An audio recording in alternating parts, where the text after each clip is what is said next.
bienvenue au camp familial virtuel 2020. Je vous parle en direct de mon atelier de préparation à votre lieu de rencontre aujourd'hui. C'est la première année que le camp familial aura lieu de cette façon. Et vous aurez dans la programmation d'aujourd'hui Escuminac Kids avec Dynamite en direct de Sainte-Foy, Bertha, pour l'animation des enfants. La louange avec l'équipe du Carrefour du Plein Évangile de Rimouski. Et notre prédicateur invité cette année, Pasteur Laurent Fabrègue, qui sera avec nous. Et le mot de la fin de Marie-France Lamarche, qui a accepté de prendre la direction du camp familial 2021. Et vous allez pouvoir avoir l'occasion à la toute fin de pouvoir bénir le camp par vos dons encore cette année. Et merci à vous qui êtes à l'écoute aujourd'hui. J'espère que vous serez inspirés par l'Esprit de Dieu aujourd'hui avec ce thème que nous avons choisi, qui est très cher à mon cœur. Fortifie-toi, inspiré de Josué. Vous savez, plusieurs années passées, nous étions, Sylvie et moi, de nouveaux croyants de notre ville. C'était en 1984. Et 9 mois après, le Seigneur m'a interpellé à travers des moments de remise en question sur la foi chrétienne. Il m'a dit clairement dans une vision, « Denis, fortifie-toi, car je t'ai appelé ici à Berthierville pour être mon témoin. Que 1000 tombent à ton côté ou 10 000 à ta droite, rien ne t'atteindra. Mais fortifie-toi. » Cette parole a été tellement gravée dans mon âme et Dieu m'avait fortifié et marqué par sa présence. Et 1 an et demi après, une église prenait naissance avec le pasteur Daniel Bourque. Est-ce possible, frères et sœurs, que Dieu fortifie encore aujourd'hui? J'aimerais vous encourager aujourd'hui à vous tourner vers lui et je vous souhaite une touche à travers ce rassemblement virtuel du camp Escuminac, camp familial 2020. Que Dieu souffle sur vous abondamment.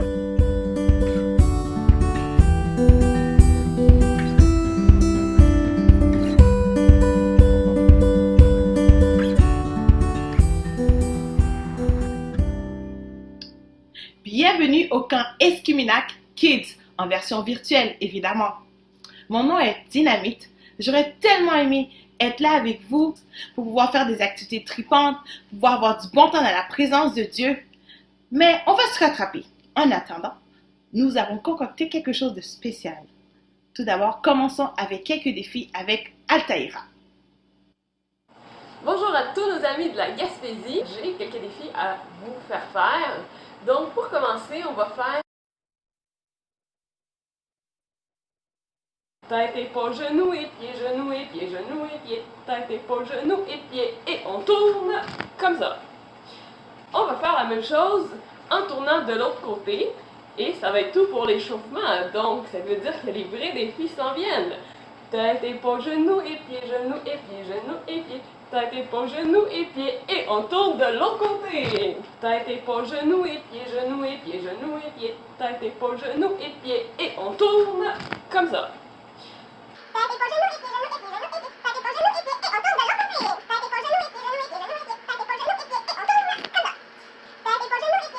épaules, genoux et pieds, et on tourne de l'autre côté. Pour revenir à la même place. Voilà.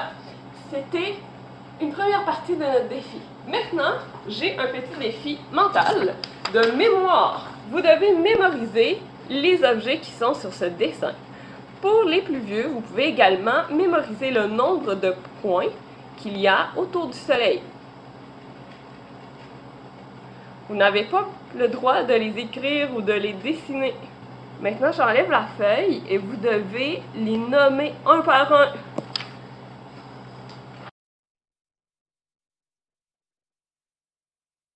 Alors, on avait un cœur,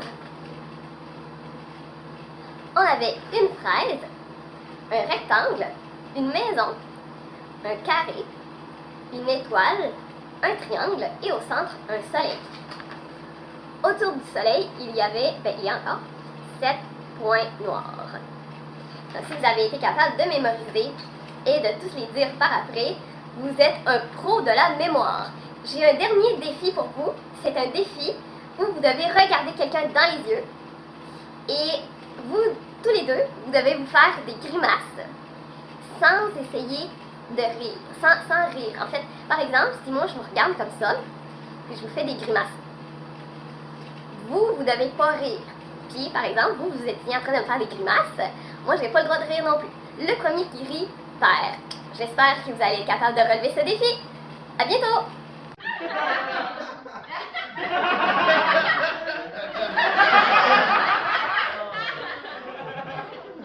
J'espère que tu as aimé les défis que Altaïra t'a proposés et que tu as donné ton 100%. Le plus important, c'est que tu donnes ton 100%.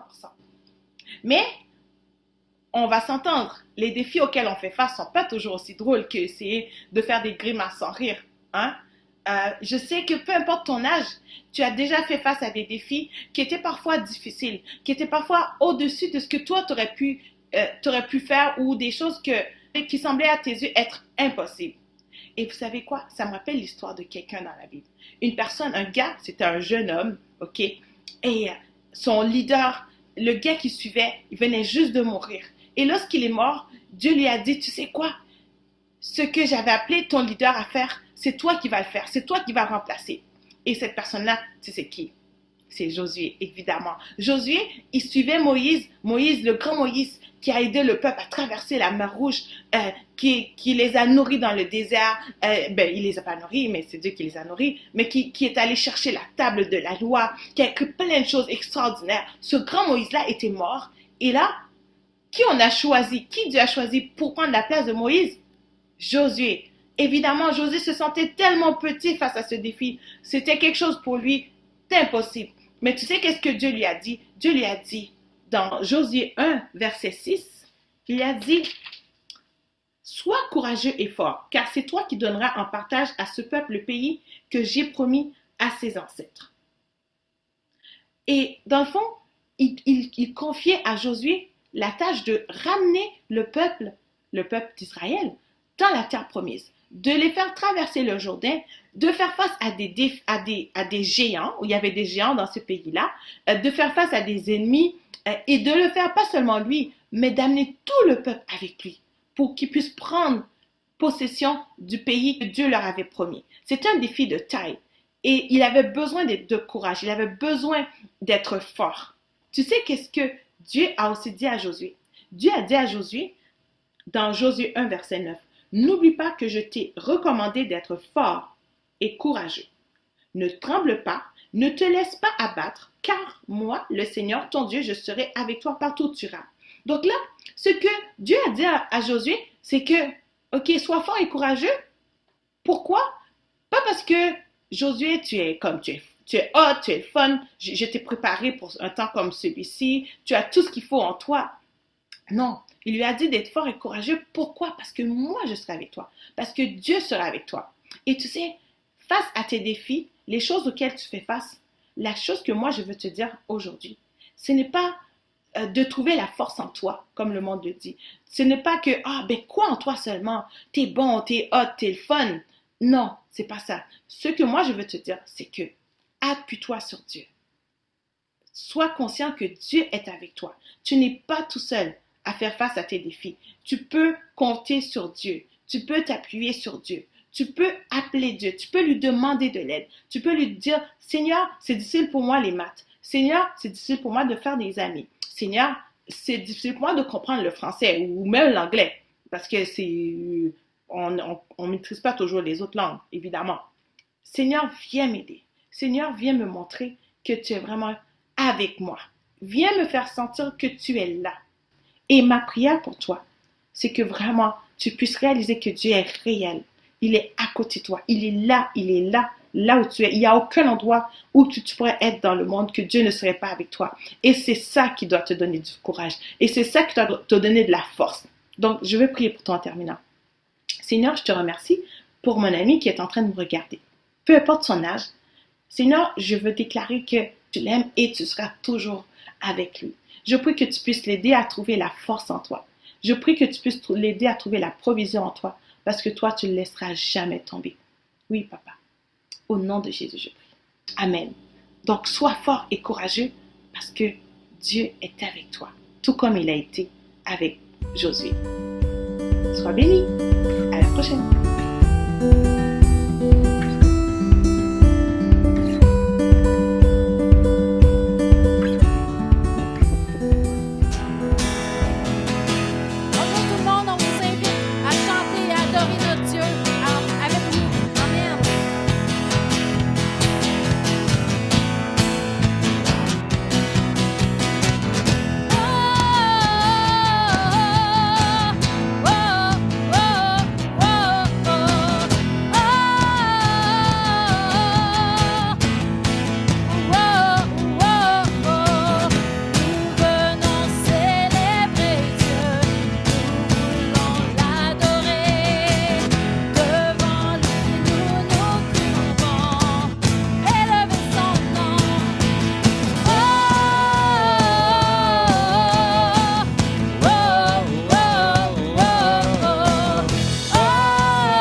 invite à élever la voix ce matin.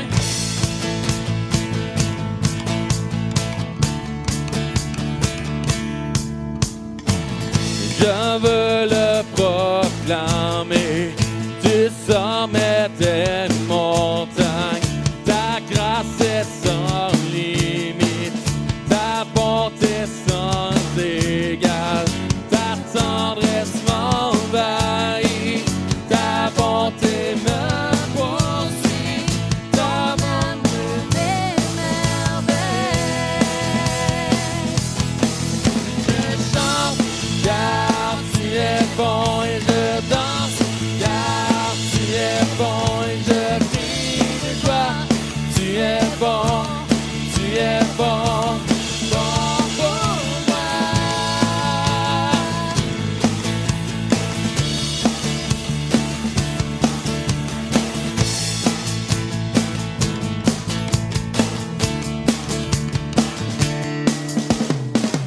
Viens dans tout l'univers, à toi ne se compare.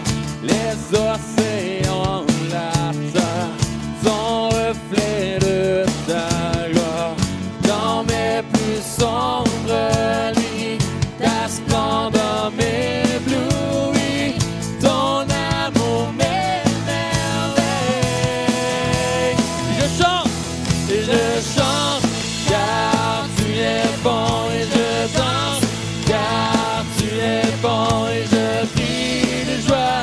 Tu es bon, tu es bon, et je chante, car tu es bon et je danse, car tu es bon et je crie de joie.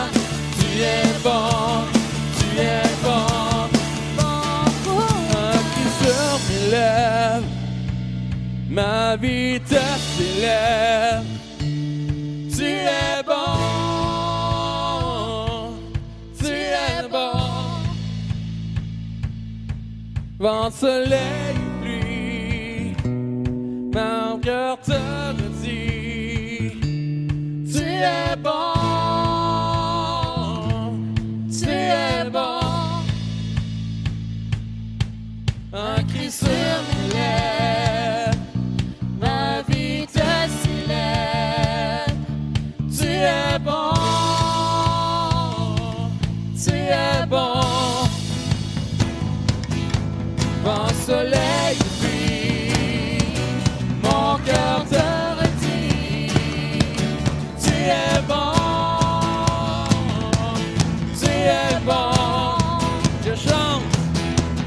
Je chante, car tu es bon et je danse, car tu es bon et je crie de joie. Tu es bon, tu es bon, et je chante, car tu es bon et je danse, car tu es bon et je crie de joie. Tu es bon, bon pour moi.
louer. C'est dans tes yeux que je veux puiser ma paix, ma force, ma sécurité. Oui, en tout temps, je te chanterai.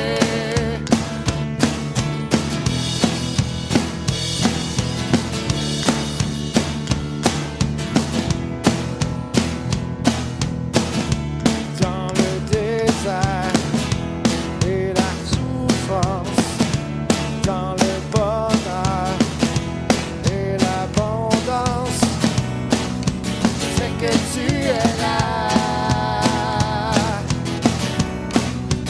Reste près de moi. Dans le désert et la souffrance, dans le bonheur et l'abondance, je sais que tu es là. Tu restes près de moi. Tu es mon Dieu, je veux te louer. C'est dans tes yeux que je veux puiser ma paix, ma force, ma sécurité. Oui, en tout temps, je te chanterai. Tu es mon Dieu, je veux te louer. C'est dans tes yeux que je veux puiser ma paix, ma force, ma sécurité. Oui, en tout temps, je te chanterai. Je te chanterai. Je te chanterai. Je te chanterai.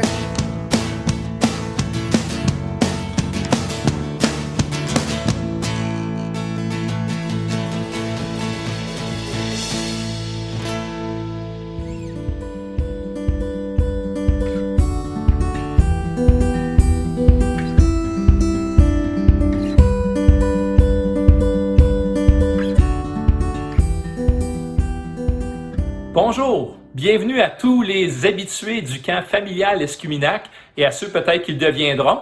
J'aimerais vous présenter notre invité pour 2021, qui était notre invité pour 2020, mais à cause du COVID, malheureusement, il ne pouvait pas être avec nous cette année, mais il va nous donner un aperçu. C'est lui qui va prêcher dans quelques instants un bon message sur être fortifié. Alors, je vous présente Laurent Fabrègue, qui est pasteur au Centre chrétien Héritage depuis juste moins qu'1 an. Et l'Église vit un nouvel essor et l'Église aussi est comme un nouveau lancement. Alors, il est pasteur depuis 20 ans, c'est un ami et ça me fait plaisir de vous le présenter, pasteur Laurent Fabrègue. Bonjour à tous ceux et celles qui nous écoutent présentement. Je m'adresse à toutes les personnes qui prévoyaient être des nôtres cette année pour le camp Escuminac. Malheureusement, pour les raisons que vous connaissez, nous ne pouvons pas se rassembler, être ensemble, vivre un temps de communion en famille également, entre frères et sœurs, et aussi vivre un temps spirituel qui, je crois, Dieu vraiment désire nous faire vivre malgré tout, encore une fois, dans notre vie, malgré le fait qu'on ne peut pas être ensemble. On était pour se rassembler autour de ce thème d'être fortifié en Jésus-Christ, fortifié en Dieu. Et je crois sincèrement que peu importe les conditions, peu importe les circonstances, l'environnement extérieur, nous sommes malgré tout appelés à continuer à être fortifiés en Jésus-Christ. Et être fortifié en Jésus, c'est vraiment de venir puiser nos forces en lui. Et j'aime beaucoup ce thème, d'être fortifié, c'est un thème qui me passionne. En fait, je crois que nous sommes tous en quête d'être fortifiés par Dieu. Pourquoi? Parce que nous réalisons qu'il y a ce paradoxe tellement présent, tellement évident entre le fait de savoir que Dieu est grand, Dieu est puissant, Dieu est fort et Dieu est plus fort que tout. Mais en même temps, Dieu désire se révéler à nous qui sommes bien imparfaits, vulnérables, limités, fragiles, avec toutes sortes d'angles morts et ça c'est notre réalité. Et c'est cette dualité, moi, qui m'interpelle continuellement, et je réalise que les Saintes Écritures sont là pour nous révéler à quel point Dieu est fort, pas seulement pour que nous sachions que Dieu est fort, juste pour que nous puissions juste le savoir comme étant une information. Dieu ne veut pas seulement nous révéler qu'il est fort, Dieu désire également que nous sachions que cette force, maintenant, il désire la rendre accessible à nos vies. Et il désire vraiment nous rendre forts par sa force. Et c'est là tout ce qui me passionne. C'est là aussi tout le sens des vérités de la vie chrétienne. Notre espérance, l'espérance de notre vie, de notre foi chrétienne s'appuie sur le fait que nous réalisons à quel point Dieu est fort. Mais Dieu désire également révéler et communiquer cette force à ceux et celles qui placent leur foi en lui. Ça ne veut pas dire nécessairement que toutes les circonstances vont être belles. Ça ne veut pas dire que notre vie va être parfaite. Jésus n'a jamais promis une telle chose. Au contraire, même Jésus a averti ses disciples que le chemin allait être difficile, que le parcours de la vie n'allait pas toujours être évident. Mais Jésus a mentionné quelque chose de très, très, très important. Il a déclaré qu'il serait avec eux et par le fait même, il serait également avec nous qui croyons en lui parce que nous sommes également ses disciples, nous sommes ses enfants, nous marchons à sa suite et nous marchons sur le chemin qu'il a tracé pour nous. Alors, c'est tout ce qui m'interpelle, c'est tout ce qui m'encourage. Et j'aimerais vous encourager aujourd'hui à travers ce message. Vous savez, je me suis permis de...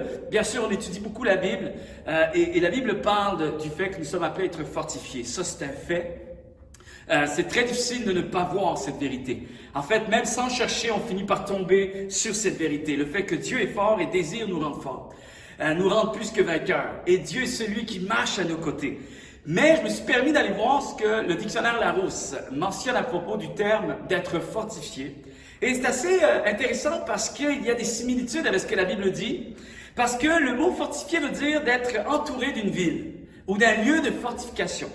Et ce qui est beau, ce qui est assez saisissant, c'est de voir que lorsqu'on se met à étudier un peu ce que les dictionnaires, les gens mentionnent à propos du terme fortifié, c'est que c'est pas tant que la personne possède des forces, mais quelqu'un qui va être fortifié, c'est pas quelqu'un nécessairement qui est fort, mais c'est quelqu'un qui va recevoir des forces supplémentaires. Donc, ce n'est pas nécessairement des forces qui sont à cette personne elle-même, mais ce sont des forces qui vont lui être communiquées d'un point de vue comme extérieur. Donc, ça va être un rajout de force. Et ça, j'ai trouvé ça très intéressant parce que ça fait du sens avec qui nous sommes. Parce qu'on n'est pas toujours fort. On n'est pas toujours à la hauteur. On ne se sent pas toujours à la hauteur. Parfois même, on fait des gaffes. Parfois, il y a des échecs, il y a des regrets, il y a des angles morts. Mais mon espérance réside sur le fait que Dieu est celui qui m'entoure. Dieu est celui qui marche à mes côtés. Dieu est celui qui me rend fort. Dieu est celui qui fortifie mes pas, qui fortifie mes pensées, qui fortifie mon cœur, qui fortifie ma foi également. Alors je peux espérer à des forces supplémentaires. Je n'ai pas seulement à m'étudier moi-même. Je n'ai pas seulement à considérer la suite des choses en fonction de qui je suis aujourd'hui, mais je peux considérer l'avenir et les choses qui sont devant moi en fonction de ce que Dieu également choisira de faire avec moi. Et là, c'est quelque chose qui, à quelque part, nous fortifie. C'est à ce moment-là qu'on expérimente vraiment le terme d'être fortifié. C'est une vérité, c'est pas seulement un thème, c'est pas seulement une information, c'est une vérité que nous sommes appelés à expérimenter réellement en Jésus-Christ. Il y a aussi ce terme qui ressort de conforter, de réconforter quelqu'un, de conforter quelqu'un dans sa position afin qu'elle se sente, cette personne-là, encore plus sûre d'elle. Et c'est drôle que, encore une fois, même le dictionnaire Larousse dit que pour conforter quelqu'un, pour qu'une personne se sente confortée, il faut qu'il y ait une tierce personne. Il faut qu'il y ait une personne extérieure qui vienne rajouter quelque chose, qui vienne faire une œuvre. Et ça me fait du bien, ça me libère. Parce que trop souvent, on a cette illusion d'une vie chrétienne parfaite. Et de penser, on se met à penser qu'il faut être à la hauteur. Il faut être parfait. Il faut réussir dans tout. Il faut même avancer avec une dimension de performance, des conditions préalables. Alors que lorsque je suis face à moi-même, et je suis certain que c'est le cas aussi pour vous, lorsque je suis face à un miroir, je réalise, je constate que je n'ai pas les attributs, je n'ai pas tous les attributs qu'il faut pour être suffisamment à la hauteur de tout ce que je rencontre dans la vie. tout ce que je dois rencontrer, toutes les responsabilités, tout ce qui me fait face. Et je réalise finalement que cette vérité d'être fortifié en Jésus-Christ, d'être fortifié en Dieu lui-même et de reconnaître à quel point Dieu est souverain, Dieu est fort plus que tout. Celui qui a tout créé me permet d'être encouragé, me permet d'être justement fortifié dans ma foi afin de recevoir les forces nécessaires pour continuer ma marche de vie chrétienne au-devant de tout ce qui me fait face. Voyez-vous, la Bible nous révèle une chose tout de suite en partant. Et on le voit même à travers l'évangile de Jean, chapitre 1er, tout de suite. Et on sait que l'évangile de Jean va faire un lien avec le livre de la Genèse, donc le commencement. Et dans Jean, chapitre 1er, verset 3, il est dit que Dieu a créé toutes choses. En lui, il y a la vie, et cette vie est la lumière des hommes. Dans Colossiens, chapitre 1er, verset 16, il est dit, en effet, c'est en lui que Dieu a tout créé, en Jésus-Christ, dans les cieux et sur la terre. Les choses qu'on voit et celles qu'on ne voit pas. Tout a été créé par lui et pour lui. Dans Hébreux, chapitre 1er, verset 2, il est dit, c'est par Jésus-Christ qu'il a créé le monde et c'est lui que Dieu a choisi pour entrer en possession de toutes choses. Toute la gloire de Dieu brille sur lui, sur Jésus-Christ, qui finalement Jésus-Christ vit en nous. Alors la gloire de Dieu est aussi maintenant devenue notre partage. La gloire de Dieu nous accompagne. Et c'est suffisant pour espérer. C'est suffisant pour ma vie, pour ma propre part. Juste le fait de savoir que Dieu est grand, que Dieu est glorieux, que rien n'est au-dessus de lui, rien ne le surpasse, il est au contrôle de toutes choses, il maîtrise toutes choses, et de savoir que ce Dieu vit en moi maintenant, au travers de Jésus-Christ, me permet justement d'espérer toutes choses, et d'être réconforté, de marcher avec ce cœur apaisé, qu'aucune circonstance de la vie n'aura le dessus sur ma foi, n'aura le dessus sur l'amour que Christ manifeste pour moi. Et vraiment, étant celui qui a tout créé, il faut que nous réalisions que par conséquent, il possède une connaissance précise et détaillée de tout ce qui existe. Dans le visible comme dans l'invisible.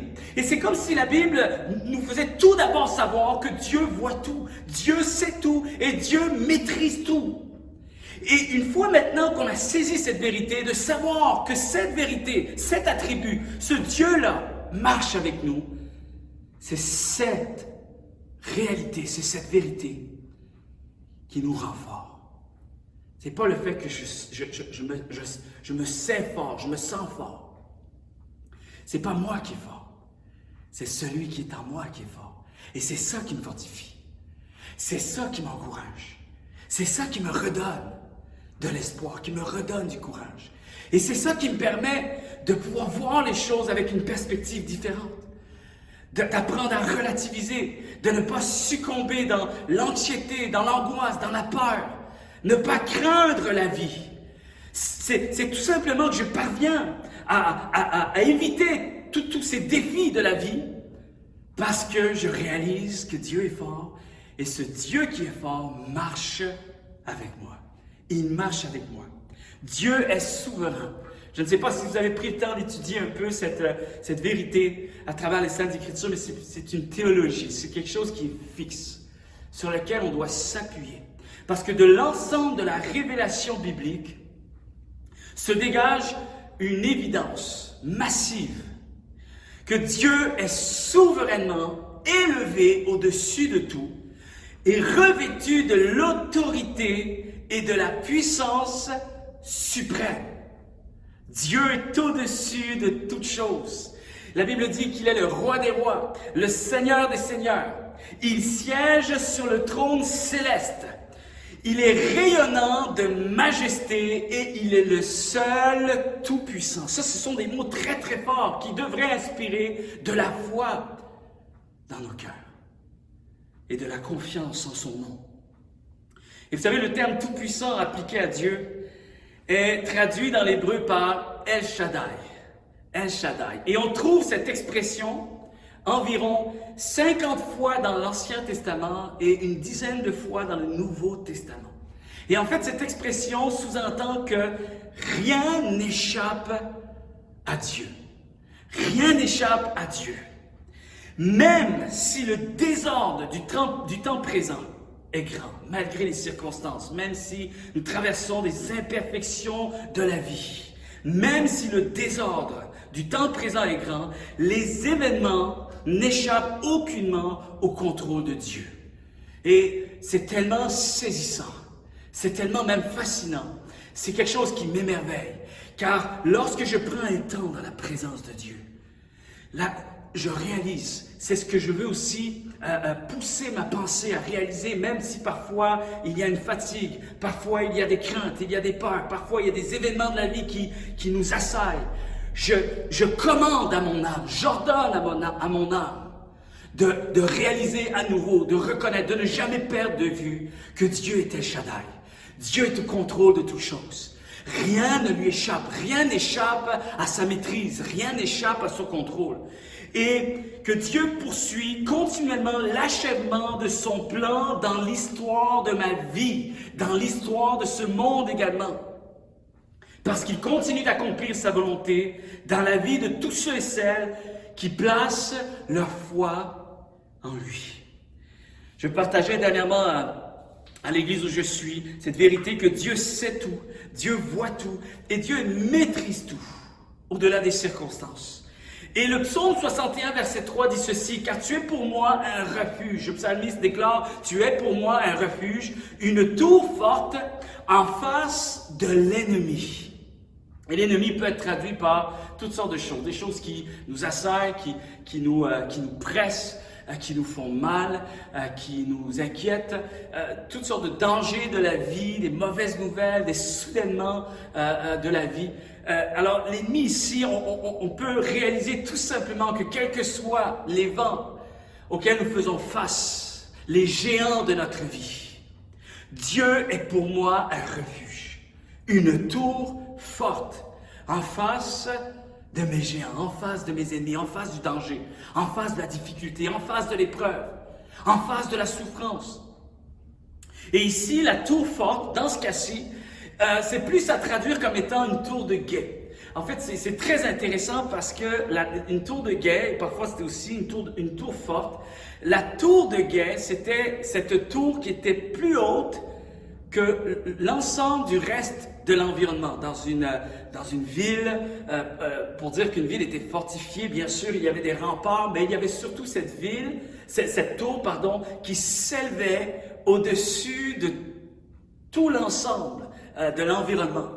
Et cette tour avait pour rôle de guetter. Donc c'était conçu pour guetter, pour observer.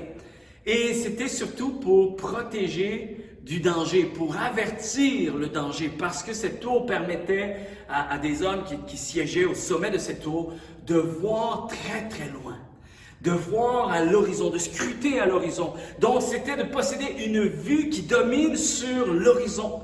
Alors ce que les gens ne voyaient pas alors qu'ils étaient dans leur train-train de vie quotidien, les gens en bas ne voyaient pas le danger qui arrive, mais cette ville, cette tour fortifiée, cette tour de guet, permettait aux personnes qui étaient au sommet de voir ce que les autres ne voyaient pas. Et lorsque le psalmiste dit tu es pour moi comme une tour fortifiée, comme un refuge, une tour forte, une tour de guet.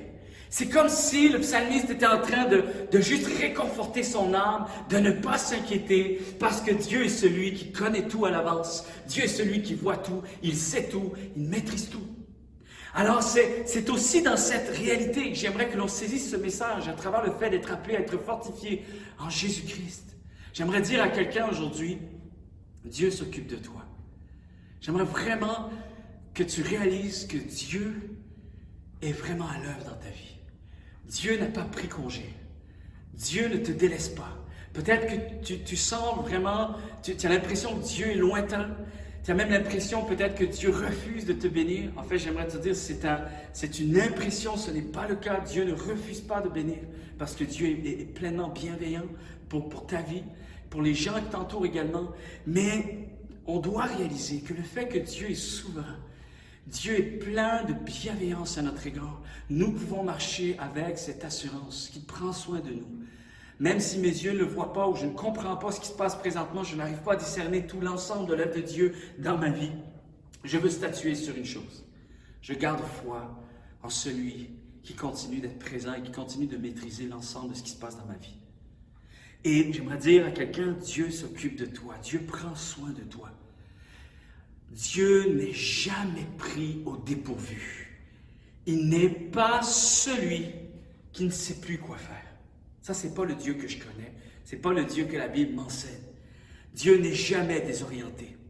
Et j'aimerais dire, peut-être c'est une phrase qui peut être difficile à saisir, pourtant, à travers les circonstances difficiles qu'on a vécues avec mon épouse et la famille. Il y a eu toutes sortes de saisons bonnes, des saisons moins bonnes, mais dans les saisons plus difficiles, nous avons appris une chose, nous avons appris à reconnaître que même l'épreuve, Dieu la contrôle, Dieu la maîtrise. Et c'est important de réaliser que ce n'est pas pour rien que la Bible nous révèle maintes et maintes fois avec une force incroyable, avec une intensité tellement incroyable que Dieu est puissant, que Dieu est souverain, que Dieu est le roi des rois, le Seigneur des seigneurs, qu'il maîtrise tout, qu'il voit tout, il connaît tout ce qui existe dans le visible comme dans l'invisible. Ce n'est pas pour rien qu'il y a cette révélation divine dans les Saintes Écritures. Pourquoi? Pour que nous puissions apprendre à lui faire confiance. Que nous apprenions à marcher avec cette mesure de foi.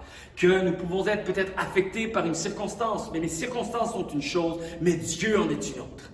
Et quel que soit ce que je traverse, le ciel reste intact. Et le ciel restera intact à l'intérieur de moi. Je peux remettre en question bien des choses dans ma vie par les choses qui sont très élémentaires, mais je ne remettrai pas en question ma foi en celui qui voit tout, qui sait tout et qui maîtrise tout. Je veux croire que Dieu a encore un plan, Dieu voit, Dieu connaît, Dieu sait ce qu'il fait et je peux m'appuyer sur lui avec une pleine confiance. Et c'est ainsi que je vais pouvoir dire, Seigneur, merci parce que tu fortifies mon âme, tu fortifies mon cœur.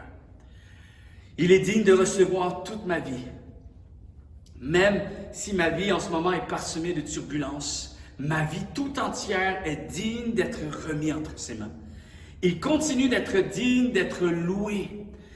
Il est pleinement digne de confiance. Je peux m'abandonner à lui avec une entière confiance. Et j'aimerais dire à quelqu'un aujourd'hui que ce que Dieu recherche ultimement, ce n'est pas notre perfection. Il sait que nous sommes imparfaits. Et lui est parfait pour combler à cette imperfection qui est en nous. Par contre, ce que Dieu recherche, c'est notre confiance. Ce que Dieu attend de nous, c'est que nous puissions avoir foi en lui. Parce que Dieu est au contrôle de toutes les saisons de notre vie. Les bonnes saisons comme les moins bonnes. Il connaît la prochaine étape de ta vie. Il sait, il voit, il maîtrise tout. Et il sait, il voit, il maîtrise tout dans le but de pouvoir nous faire bénéficier ces attributs qui sont en lui afin de nous rendre forts, de nous rendre plus que vainqueurs pour notre stature intérieure. Alors j'aimerais vraiment que l'on soit encouragé à ne pas craindre la vie avec tout ce qu'elle contient, avec tout ce qu'elle possède, de ne pas craindre la vie et d'arrêter de penser que Dieu refuse de nous bénir.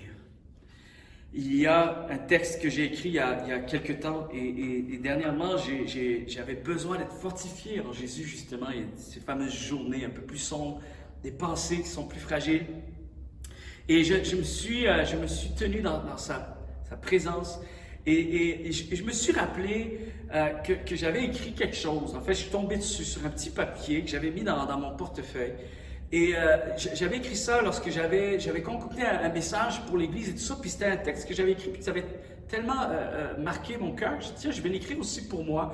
Puis ce texte-là va m'accompagner.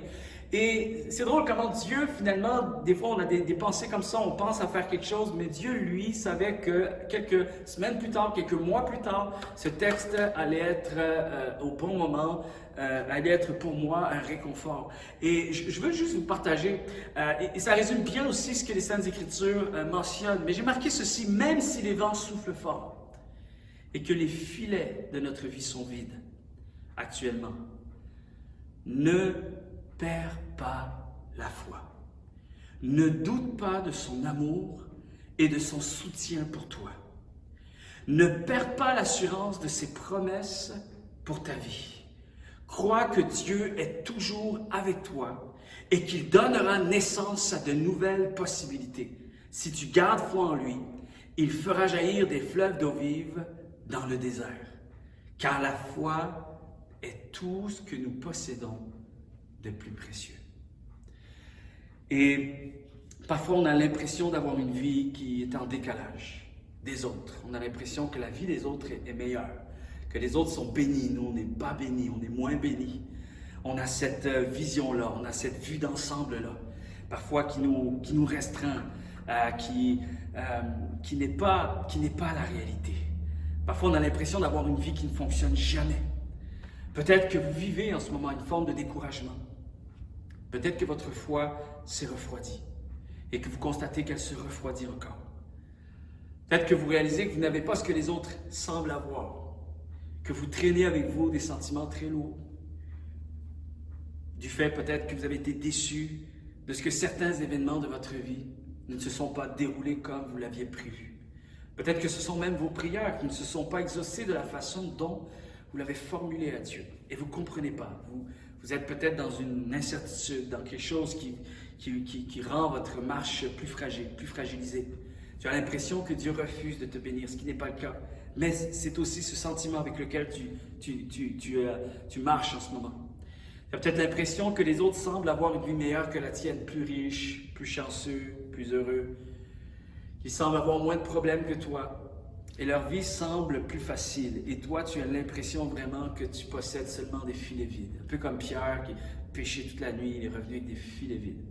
Maintenant, j'aimerais t'encourager ce matin avec un passage de Hébreux, chapitre 13, versets 5 à 6. Il est dit, en effet, Dieu lui-même a dit, « Non, je ne te délaisserai pas, je ne t'abandonnerai pas. » Alors, nous pouvons dire avec confiance, le Seigneur vient à mon secours, je ne craindrai rien. Que peut me faire un homme? Le Seigneur est celui qui viendra à ton aide. Je n'ai pas à craindre de vivre et à craindre ce monde et je souhaite de tout cœur que nous puissions venir puiser cette force en Dieu, cette force en Jésus-Christ. J'aimerais juste pouvoir prier maintenant pour vous qui entendez ce message, qui avez besoin d'être relevé, restauré, encouragé, fortifié par Dieu. Seigneur, je prie maintenant que tu touches ceux et celles qui ont besoin d'être touchés par toi, qui ont besoin d'être saisis par ton esprit, saisis par ton cœur, Seigneur Jésus. Tu es un Dieu qui est infiniment grand, qui est admirable, qui est remarquable. Seigneur, et la beauté de tout ce que tu es, Seigneur, c'est que tu n'as pas voulu garder ces choses pour toi. Tu nous les communiques. Tu désires nous en faire bénéficier, Seigneur. Tu es un Dieu de bienveillance. Et mes mots ne peuvent pas pénétrer les cœurs. Seigneur, il n'y a que ton Saint-Esprit qui peut pénétrer les cœurs. Et ma prière, c'est que ton Esprit maintenant vienne encourager, renouveler quelqu'un qui est dans ce besoin, Seigneur. Peut-être un chemin alourdi par les choses de la vie, les choses difficiles de la vie. Mais Seigneur, tu es celui qui allège notre marche. Tu es celui qui renouvelle notre cœur. Tu es celui, Seigneur, qui vient nous toucher au plus profond de nous-mêmes, Seigneur, avec cette capacité de nous donner cette paix qui surpasse toute intelligence. Au-delà même de ce que les circonstances sont encore. Seigneur, tu es ce Dieu qui peut changer la donne, qui peut changer l'atmosphère à l'intérieur de nous. Sachant, Seigneur, que tu es ce Dieu qui ne nous laissera jamais. Tu ne vas pas nous abandonner, Seigneur. Ceux et celles qui placent leur foi en toi et qui persévèrent à te chercher, Seigneur, finiront par voir les promesses de Dieu être accomplies, Seigneur, dans leur vie. Alors, Seigneur, merci de nous fortifier ce matin et que nous soyons encouragés par ta grâce. Dans le précieux nom de Jésus, nous avons prié et tout le monde dit un grand et un vrai Amen.